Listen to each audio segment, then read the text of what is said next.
the search and seizure warrant is the creation of problems for your client. And when I was reading the record when the matter was postponed, the counsel representing your client made certain agreements that he will challenge the search and seizure warrant because it's defective. Yes. But I was surprised when I was reading the record of bail. It doesn't indicate that there was an attack on that. My Lord, I've seen that, and obviously if His Lordship has indicated if you were not involved there, I can't give an explanation. Yeah, but it's for unfortunate. But it's unfortunate you are bound by the yes, appeal record. I am bound by that.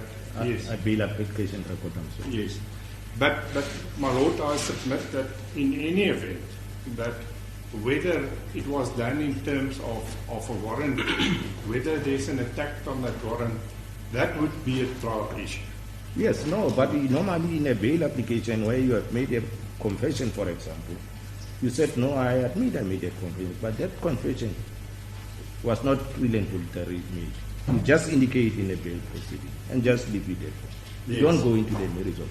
But there's nothing mentioned about this search and seizure warrant. I saw that, my Lord. Yes. And unfortunately, I cannot take it on I that fully score. agree with you that it's a trial matter, but you bring it to the attention of a bail court to say that no, but you must know that even if the state is saying it has a strong case against me because of this confession, I'm still going to challenge that confession. Yeah.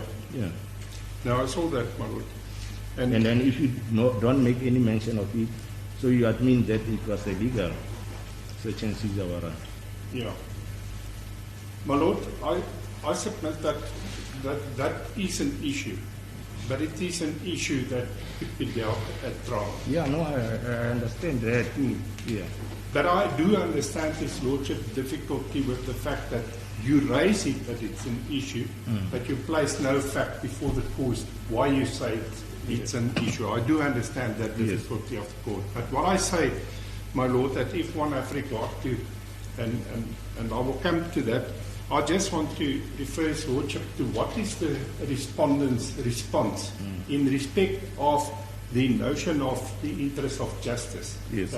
The High Court in Pretoria has reserved judgment in the bail appeal application of Sergeant Van Nkosi, with the court expected to announce its ruling in the coming days after heated arguments between the defense and the state over the seriousness of the charges against the suspended police officer.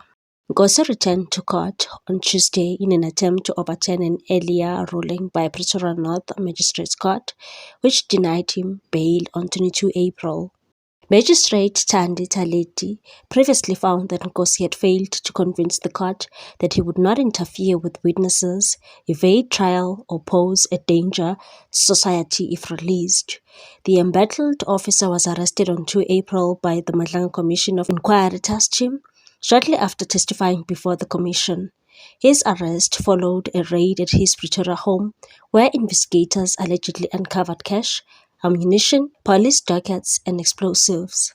Nkosi now faces a string of serious charges, including defeating the ends of justice, unlawful possession of ammunition and explosives, and theft. Presiding over the appeal in the Pretoria High Court, Judge Mokine Mosopa said he would reserve judgment after hearing extensive submissions from both legal teams, and said, "I'm grateful for the submissions and the heads of the arguments that you have presented. I'm now full. You have fed me with a lot of information.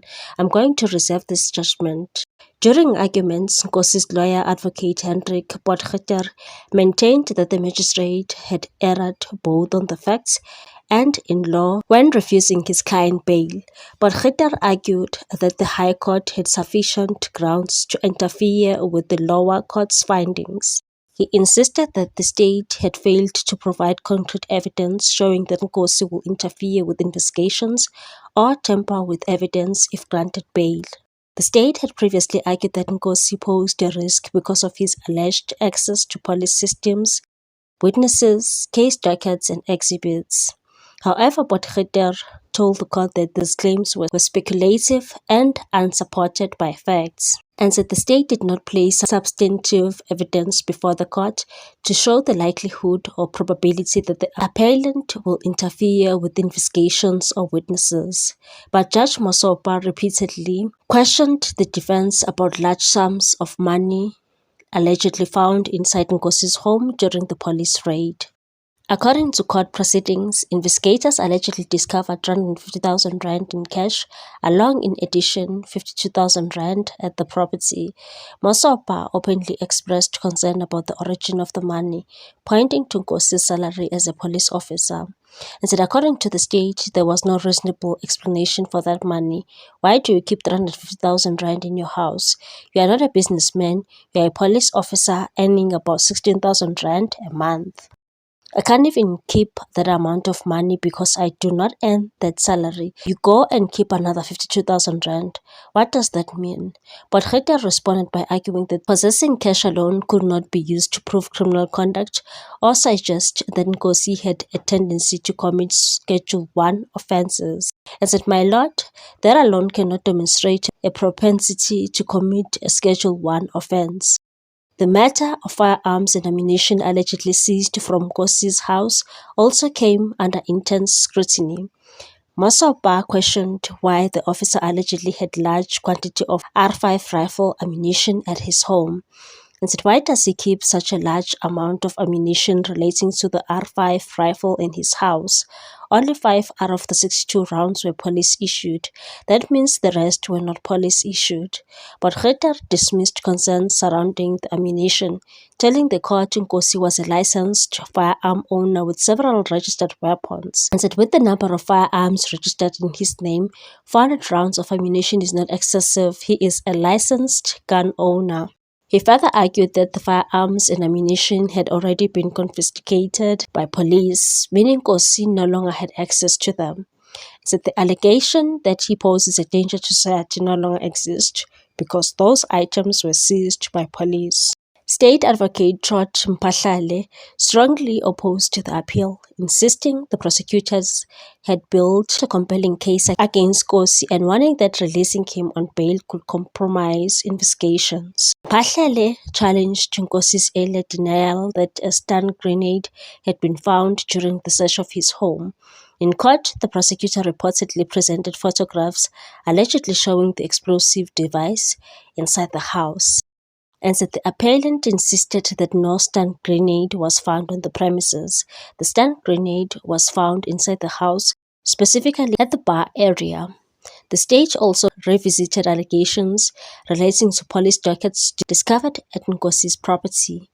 Nkosi had previously argued that the dockets were legitimately in his possession because he had worked on cases involving cash in transit, robberies, and violent crimes, and said at the time when I was suspended, these dockets were already in my possession.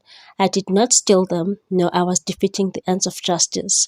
However, Mphahlele accused Nkosi of giving contradictory statements regarding the dockets. According to the state, Nkosi initially denied having some of the case files before they were later discovered during the raid. The prosecutor further alleged that in some instances, Nkosi kept copies of dockets and evidence without properly charging suspects. So the police dockets were found in a Wendy house gathering dust. It is our submission that the state has a very strong case against the applicant. While still behind bars earlier this month, Nkosi was slapped with additional charges of defeating and obstructing the course of justice. The new allegation stems from an incident in November 2022 involving the arrest of a suspected in possession of dagga, unlicensed firearms and explosives in Thohoyandou. The state alleges that Nkosi later collected the original case docket under the presence that he had been sent from police head office. Months later, he allegedly returned to Thohoyandou, identified himself as a colonel from head office, and removed confiscated dagga from police custody. Although the exhibits were reportedly booked into evidence at head office, investigators later discovered that one of the bags containing the dagga had allegedly been tampered with. Prosecutors now intend to consolidate the new charges with Nkosi's existing case. The matter is expected to return to the court on 22 July. Despite mounting allegations, Nkosi continues to deny all charges against him and insists the state's case is weak. What's your take on this one, people? Thanks for watching. Please subscribe for more news.